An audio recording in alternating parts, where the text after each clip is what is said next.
它在 App 里面呢有一个功能哦，续约的模式，这个模式超屌，跟之前前一代的拉链设计，我觉得这个我自己更加喜欢。这一代的感觉啊，我觉得更有感提升，不是在降噪，而在什么？大家知道吗？就是通透。这个功能呢，其实呢是让你自己在生活啊能够活着的非常非常重要的大小关键。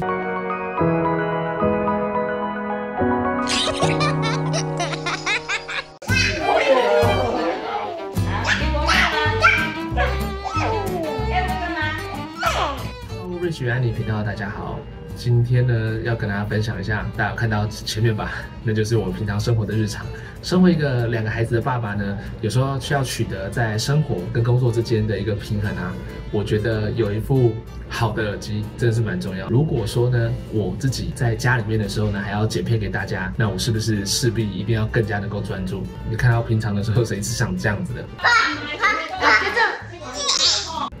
大家应该知道为什么我觉得对于我来说，专注当下的时候能够有一个好的降噪耳机有这么重要了吧？废话不多说，我今天呢就是要跟大家分享一下 Sony 的 WH-1000 XM6 的使用心得哦，大概使用了快2个月左右时间，好的坏的都跟大家说。不免说还是要稍微开箱一下，讲一下里面东西的内容哦。那这个的话是它的收纳的外盒，它里面有一个不织布的防脏的材质。那我自己使用一阵子之后，上面有一些咖啡或是一些东西使用的痕迹，但是因为它的这个颜色是浅灰色的，所以其实不是很明显。它这个部分还蛮耐脏的。那这个地方它呢已经改成是这种用斑的磁吸设计，所以其实这样打开来之后啊，跟之前前一代的拉链设计，我觉得这个我自己更加喜欢。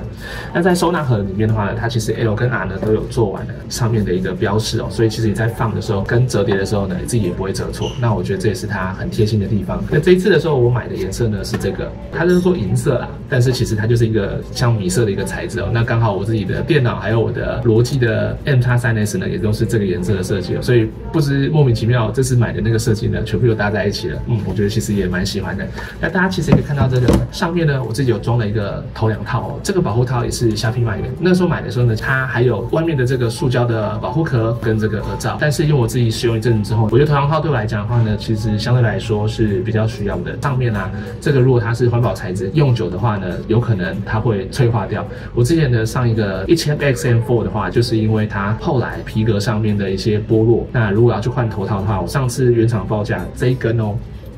是4000块台币，与其是这样，不如你就是用保护套把它包着啊。其实对你长期在使用来讲的话，是非常非常好的。那这是它的关节啊，都有做的转轴的设计，跟1000 XM4 一样呢，都是有转轴设计的。那上一代 XM5 它是没有这个设计的，所以我觉得这个有转轴的设计其实比较好。那它的这个延伸段，这个是5段的哦，拉到哪一段呢，基本上都可以5段做调整。整体的佩戴来说的话呢，我觉得也算是非常非常舒服，大家耳压感的感觉不会很重，因为大家都知道嘛，像我是平常都不戴隐形眼镜的，戴眼镜的情况下面的话呢，这个戴的要能够戴得久，这件事情非常非常重要。那其实，在买这个耳机之前的时候，因为我不知道台湾居然不是DP发货的国家，所以那时候我自己把我的 XM4 卖掉的时候，就立刻买了这个耳机。但是呢，因为它发表之后呢，我还等了大概1个多月吧，才拿到这个耳机。那段时间的时候呢，我用了我自己公司配给我的耳机啊 ，Box 2。那一只耳机的话呢，它其实这个地方它的口径是比较小的，所以它没办法完整包覆你的耳朵。那戴起来的话呢，耳压感是非常非常非常重。其实呢，我觉得一个耳机它的设计的架构，除了这个头梁它的面积戴起来要舒服之外，再来就是这个耳朵能不能完整的做包覆。我自己讲我自己的体感好了，因为我自己是每天都戴着眼镜去使用它的，所以基本上呢，这个耳机啊，让我自己戴着使用每天超过6个小时，但还是没有太大的问题。中间工作的时候，比如上厕所把它拿下来，或者是说刚好去走动的时候把这个耳机拿下来，基本上我每天平均戴的时间都是超过5个小时以上。那我觉得它整体的舒服度是绝对没有问题的哦。再来的话呢，要跟大家稍微讲一下，这个耳机呢，它其实在戴上去之后呢，它的这个降噪的效果其实是非常非常显著的。这个耳机它的耳朵呢，一共有12个麦克风，那这12个麦克风都会去做计算。我自己在使用的时候呢，效果是非常非常显著。给大家稍微看一下一个意式的影片，你看。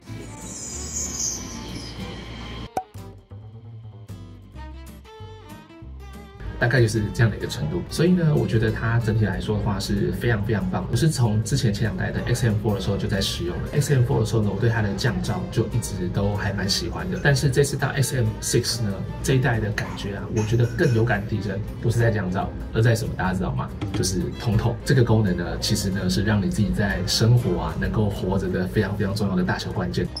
老公，怎么了？怎么了？他想脱鞋，帮他一下。好，没事的。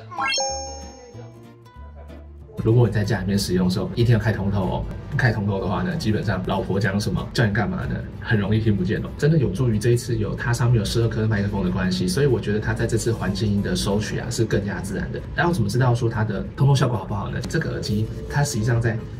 戴上的时候呢，它对周围的周遭就已经有隔绝的能力，可是你开启通透就会发现，本来被屏障掉的这些声音呢，大部分都回来了。那在 APP 里面呢，也可以调整它的通透的深度。大家在使用它的时候，真的不用担心，基本上它就是一支，当你在复杂嘈杂的环境要更加专心的时候呢，是开启降噪；当你需要听得到清楚哪些人讲话的时候呢，请你就把通透开到最大。那我保证，基本上别人讲话的话呢，麦克风的声音呢，都会帮你把外面的声音收进来，你就不容易漏掉它。这样大家知道了吗？身为二宝爸，老婆讲的话一定要听得到，这很重要。再说3次，这非常重要，这非常重要，这非常重要。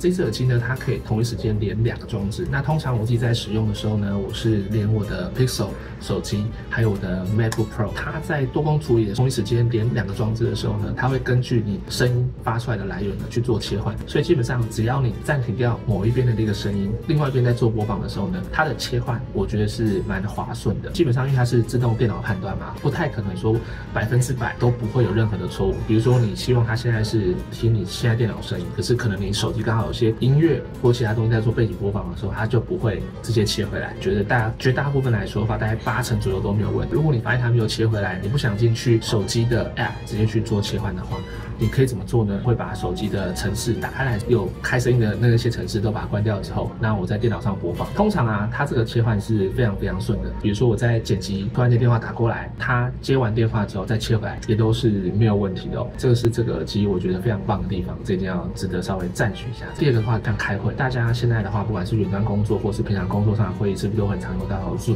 那目前我在使用上面的话呢，像是 Zoom 啊，它的通话品质都非常非常好。基本上因为这一支耳机它有12个麦克风，所以我相信啊，基本上戴这个耳机呢，开会真的完全不用担心。即便你在外面咖啡厅啊，或是一些比较嘈杂环境的时候，我是没有听过任何人在 Zoom 里面跟我讲说你的声音很小声，或是旁边太嘈杂什么的，大家都可以说非常非常自然的听得到我所讲的这些声音。这是我觉得它在工作上面呢非常非常棒的一个优点哦。这个 USB 啊，它可以一边充电，然后一边听音乐。以前旧的时候是不行啊，现在的时候可以。我觉得这功能也还不错。就是临时如果说你在使用的时候快要没电的时候，你可以把它接上去电脑或其他的装置上面，让你可以一边的 USB-C 插着使用。不过我就有遇到说，我有些时候只是想要充电，没有注意到它蓝牙开启了，结果我自己在播东西的时候，发现怎么会没有声音？一去看设定的时候，才发现原来我那时候启动的时候，它蓝牙后来也开启了，连到我的装置上面。除了工作之外的话呢，我这边也想跟大家分享一下我自己使用上在休闲生活上的一个心得。因为大家不管是在平常工作的时候，你是不是还是会有一些空档想要听音乐或看 YouTube 的一些影片哦？这个耳机啊，它的效果非常非常的好，因为呢，它在所有的声音分离度可以听得到环境周遭是不同乐器的一些声音的一些回馈啊，是很及时的，更容易让你听到很多的细节，不会漏掉东西。那这个功能不是只有在我看影片或是我听音乐的时候，连我自己在做剪辑影片的时候都会用到。因为我们自己在剪影片的时候呢，我都会习惯戴耳机，原因是因为我相信80%-90%左右的人，如果你们是用手机在看影片的话呢，你大部分都戴着耳机的。从我的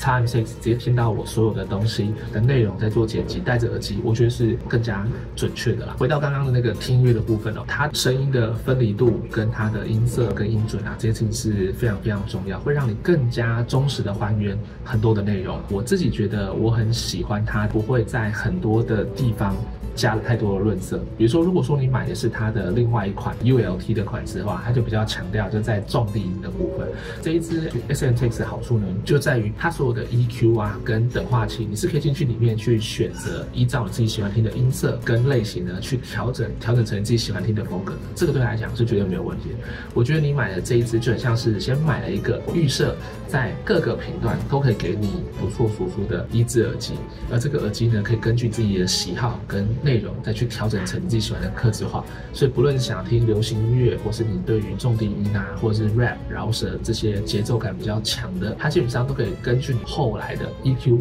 去调整成自己想要的风格，所以我觉得它的弹性很大。那对于我自己平常说在做剪辑，我的重点呢是放在说，就是该有的声音跟音色都要出来哦。那另外呢，我要跟大家特别讲一个点哦，如果呢你有用它在看的 BO Max 或者是像 Disney Plus 的串流的话呢，它在 App 里面呢有一个功能哦，剧院的模式，这个模式超屌，会让你整个听起来的空间感就像你在剧院一样，我觉得非常非常棒，所以这个功能大推哦。如果说你自己平常啊会带着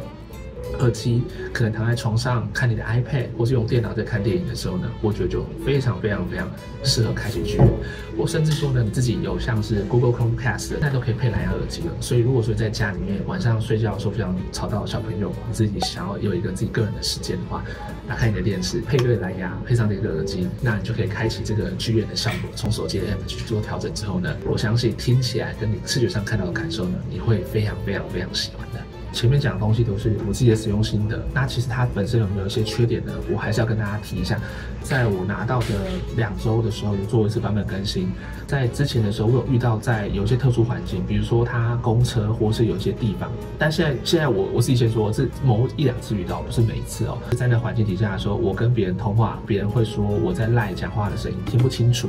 那后来我在猜，他可能把整个的状况分析成我在讲话的时候当成是背景的声音消除了。那我不知道这个东西它后来是透过韧体还是什么样的软体的方式计算去做消除的。现在我在跟别人使用这个耳机在讲话的时候呢，比较不会遇到这个问题。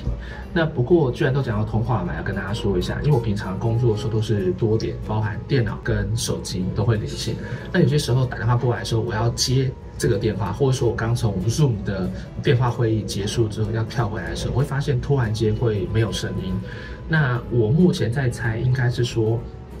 刚好因为你的那个 LINE 的那个通话嘛，然后或者是其实 YouTube 的这些东西的声音，它其实占的里面的这个轨道是不一样的，但是它在切换回来的时候，可能会突然间会被其他的软体先给占用住，所以你感觉上起来你的耳机是有连线的，但是实际上是没有声音的。自己目前的排除的做法是，我会直接赶快把我的耳机关掉重连，或者说如果那时候我在讲电话不能够中断的话，我会把我的上面的模式先切换成手机的模式，就是不用耳机先连线，等到这个通话结束了之后，我再切回来。但我觉得瑕不掩瑜啦，因为这件事情不会困扰到我主要在使用的状况，只是有些时候发生的时候呢，我必须要知道怎么去做处理。那我不知道大家有没有人跟我一样使用 Sony 的 W1000XM6， 然后有遇到相同的状况，如果有的话呢，也欢迎你分享一下你怎么解决这方面的一些情况哦。做了这么多这2个月下来的使用心得啊，如果你个人在找一个头戴式的降噪耳机的话呢，我觉得这支的音质啊，绝对是目前市面上的首选的第一梯队，但它的价格呢，又比 AirPods Max 呢还要更低，所以我觉得这个选择啊，的确是值得考虑的选项。你自己在使用上有什么一些其他的心得啊，也欢迎在我们影片下方去做留言，然后跟我们去做交流。好了，很感谢你现在看到影片的这边，那不要忘记帮我影片按个赞哦。那我们这一期这部影片就到这边了，大家拜拜。其实我还蛮羡慕那些非热带国家，这个耳机如果平常大概11度、20几度带出去的时候呢，你也不会觉得不舒服，甚至它稍微可以拿来冬天的时候，可能就是10度上下的时候，可以拿来当就是一般的耳罩套。我觉得这个在天气比较冷的地方呢，这都可以拿来当时尚的配件哦。不过台湾的天气真的有够热的，像最近夏天啊，动不动就是30几度，然后湿度又很湿，体感都40几度的情况下面，真的要戴这个耳罩，走在路上啊，真的戴不住哦，汗都一直流，真的是太可怕了。